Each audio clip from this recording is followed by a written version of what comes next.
단초점 인공성체를 사용하는 백내장 수술을 앞두고 계신다면 정말 오늘 영상은 반드시 끝까지 보셔야 합니다. 혹시 나는 근시니까 렌즈 초점을 앞으로 당겨서 안경을 쓰면 된다고 생각하셨나요? 녹내장 같은 안질환이 있으니 무조건 단초점 렌즈를 사용해야 된다라고 생각하셨나요? 또는 다초점 렌즈는 불만 댓글이 너무 많으니까 단초점이 제일 좋은 거 아닌가요? 라고 생각하셨나요? 마지막으로 프리미엄 단초점 렌즈 아이엔스가 기본적인 단초점 렌즈보다 무조건 좋다 이렇게 생각하셨나요? 오늘은 여러분들께서 가장 많이 질문하시는 이런 질문들을 전부 풀어드릴 건데요. 단초점 렌즈에 대한 심화편 오늘 전부 알아가시길 바랍니다.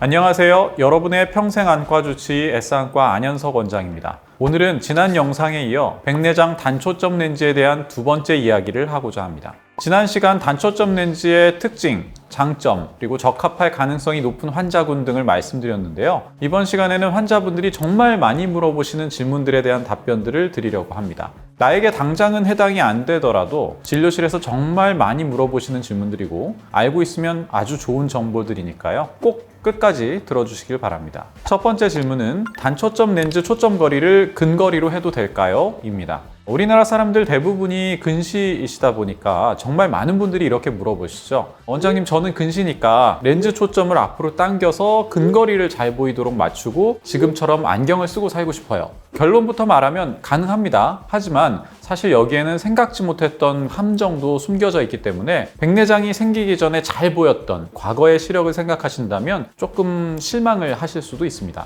결론적으로 말해서 안경을 사용하는 생활 패턴 자체는 비슷하게 가져가실 수 있겠지만 예전에 안경을 사용하면서 보던 시력과는 어느 정도 차이가 발생할 수밖에 없다는 거죠. 특히 주목해야 할 부분은 이 안경을 썼을 때인데요. 이거 정말 별표 10개짜리입니다. 안경이 주는 느낌이 수술 전후로 체감이 아주 다를 수 있습니다. 쉽게 설명드리면 안경 도수는 하나죠. 3디옵터, 5디옵터 이런 식으로 말이죠. 그런데 우리가 그동안 초점거리 하나인 안경으로도 자연스럽게 볼 수 있었던 건 우리 눈의 수정체와 뇌가 알아서 조금씩 보정을 해줬기 때문입니다. 그런데 단초점 인공성체를 수술을 통해서 넣게 되면 얘기가 좀 달라지는데요. 단초점 렌즈는 이 초점이 맞는 거리는 정말 선명하지만 그 밖의 거리는 시력이 갑자기 확 떨어지게 되는데요. 즉 선택한 초점을 제외한 다른 모든 거리에서의 조절력을 잃어버린다라고 생각하시면 됩니다. 자, 그럼 어떻게 되느냐? 근거리 초점으로 단초점 렌즈를 넣게 되면 안경을 안 쓸 때는 가까운 곳이 보이지만 반대로 먼 곳이 안 보이게 되고요. 안경을 쓰게 되면 가까운 게 흐리고 먼 것만 보이게 됩니다. 무슨 느낌인지 아주 쉽게 설명드리겠습니다. 우리가 풍경을 찍기 위해서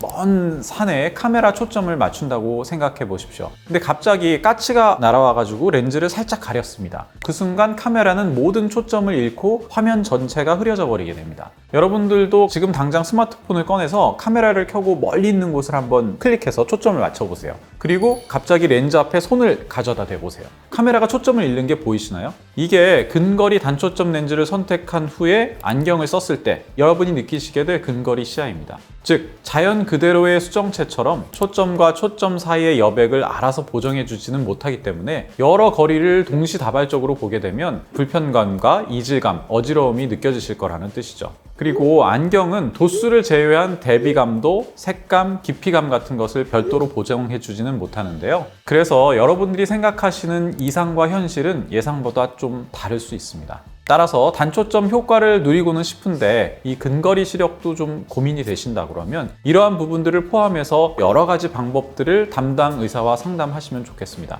예를 들어 초점을 좀 당길 수 있는 연속 초점 렌즈 또는 회전링이 적거나 없는 다초점 렌즈도 좋은 대안이 될 수 있을 것 같습니다. 두 번째는 녹내장 등 기저 안질환입니다. 예를 들어서 원장님, 저 녹내장 초기인데 무조건 단초점 해야겠죠? 같이 말이죠. 결론부터 말씀드리면 무조건 꼭 그렇지는 않습니다. 왜냐하면 인공수정체를 고르는 기준은 이 녹내장이다, 그럼 무조건 단초점, 이런 단순 공식은 아니고요. 녹내장의 진행 정도와 시신경 상태 그리고 시야 손상 패턴 같은 것들을 함께 보고 판단해야 되기 때문입니다. 예를 들어서 시신경 손상이 거의 없고 안압도 잘 조절되는 녹내장 초기 단계라면 연속 초점 렌즈까지는 어느 정도 고려할 수 있습니다. 실제로 수술 후에 시력의 품질도 높은 경우가 대부분이고요. 반대로 이미 시야 손상이 많이 진행돼 있거나 시신경이 아주 약해져 있는 그런 상황이라면 이야기가 좀 달라집니다. 이런 분들은 인공수정체의 시력 개선 효과도 약하고 대비감도도 많이 떨어져 있는데요. 그래서 비싼 다초점 렌즈를 쓰시게 되면 만족도가 확 떨어지게 됩니다. 뭐가 바뀌었는지 잘 모르겠는데 빛 번짐은 너무 많이 느껴진다, 뭐 이런 식으로 말씀하실 수도 있는 거죠.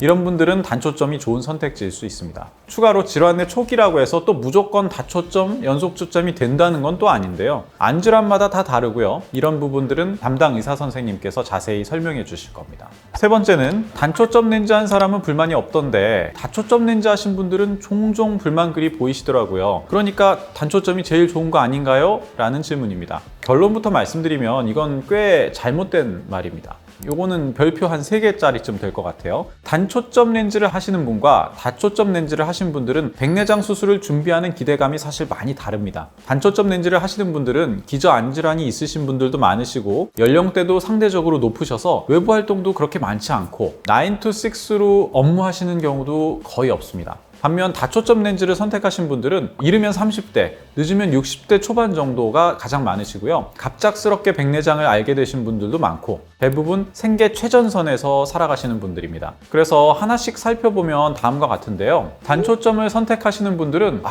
뭐 알겠어요. 돋보기 쓰고 살아야죠. 시력이 좋아진다는 거 그 자체에 만족합니다. 이렇게 말씀하시는 경우가 상당히 많습니다. 즉 실명의 위기에서 광명을 찾았다. 이 사실 하나로 만족하시는 경우가 많다는 거죠. 기대치는 10인데 결과는 90 이렇게 나오니까 만족하시는 경우가 아주 많습니다. 그래서 불평 댓글도 적은 것 같고요. 반면 다초점을 선택하시는 분들은 아까 말씀드린 대로 자신의 이 시력 하나가 가정, 생계, 일상에 엄청난 영향을 주는 경우가 많은데요. 그래서 최대 기대치가 100도 아니고 120, 150 되는 분들도 많으십니다. 일례로 최근 오디세이 렌즈가 출시되었을 때 원장님 정말 사람 수정체랑 유사한가요? 제가 정말 공부도 많이 하면서 2년을 기다려왔어요. 뭐 이런 말씀도 제가 많이 들었거든요. 그래서 수술이 잘 돼서 100에 근접한 결과치가 나오더라도 혹시나 실망감이 발생하시지 않을까 조심스럽게 생각합니다. 선생님, 그럼 가격도 영향이 있을까요? 그렇죠. 다초점 렌즈는 가격이 훨씬 비싸죠. 그래서 더 많은 기대감을 가질 수밖에 없는 건 어쩔 수 없는 것 같습니다. 마지막은 프리미엄 단초점 아이엔스 렌즈가 무조건 일반 단초점보다 좋다고 생각하시는 건데요. 아이엔스가 단초점보다 위급이죠. 프리미엄이면 당연히 더 선명하고 더 잘 보이는 거 아닌가요? 이렇게 생각하시는 분들이 꽤 많습니다. 근데 결론은 꼭 그렇지만은 않은데요. 이 아이엔스가 더 좋다가 아니라 쓰임새가 좀 다른 단초점이다 라고 생각하시면 좋겠습니다.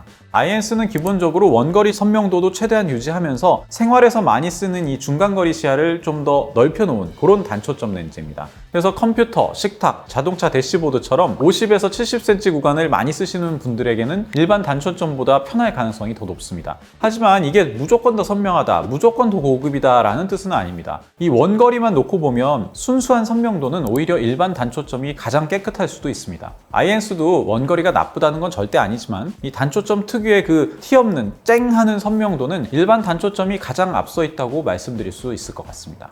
오늘의 결론입니다. 단초점 렌즈 분명 좋은 렌즈입니다. 하지만 그렇다고 또 과도한 기대를 가지는 건 곤란합니다. 오늘 말씀드리는 내용들 다시 한번 짚어보시고 최종 렌즈 선택을 하시면 좋겠습니다. 오늘 내용이 도움이 되셨다면 좋아요, 구독, 그리고 알림 설정까지 부탁드리고요. 저는 다음에 더 좋은 영상으로 찾아오겠습니다.